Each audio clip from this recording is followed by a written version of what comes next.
Jill Evans, Plaid Cymru MEP. I understand that Murco is still hoping that some kind of deal could be done somehow, some company could come forward, but if that doesn't happen, the worst happens and this plant closes, what help could be on offer?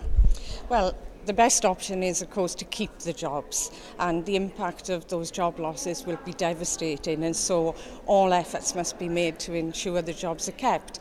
But if the worst does happen and the jobs are lost, I want the Welsh Government to be able to look at every option to provide help for those workers and their families who are facing such a difficult future.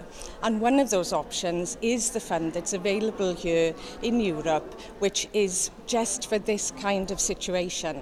It's a fund to help workers who've lost their jobs because of changes in the world economy, in the international situation, and because of international trade. And that's what we have here. It's in a way out of our control. And so I want to see every option available to help those families. And this money, of course, would help with retraining, with people setting up their own businesses, all kinds of help, not just for the workers who lose their jobs directly, but also for other businesses that depend on those jobs in the local economy. How are you putting this case to the government? Because it's down to the UK government, if this was to happen, for them to apply to this fund. Well, I want to ensure that the UK government doesn't close the door to anything. And so I've written to the Secretary of State for Wales, asking him, as someone who's spoken out very strongly on this as a local MP, to make sure that all options for support are available. Now, in the past, since this fund was set up, the UK government has not applied once for help for workers in Wales or the rest of the UK. Every month in Parliament we vote on applications to this fund for workers. We've got one coming up in Parliament next week for a situation in Ireland where there have been big job losses. Now, we contribute to the European Union the same as the other countries do, and I believe that our workers should get the same support and get their fair share back out of this fund, and that shouldn't be blocked by the UK government. So I want an assurance that if the worst happens, and if we need to, that we can apply to this fund, as well as, of course, looking at all the other options to support the families and the local economy. Now, the reluctance of the UK government is often put down to the fact that it affects the rebate the UK receives.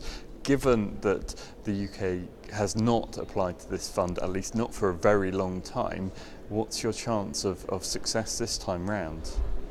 Well, I think that the priority here has to be the families and the well-being of those families and the local economy and all the other jobs that depend on the workers, the 400 or so workers that work directly in Murco.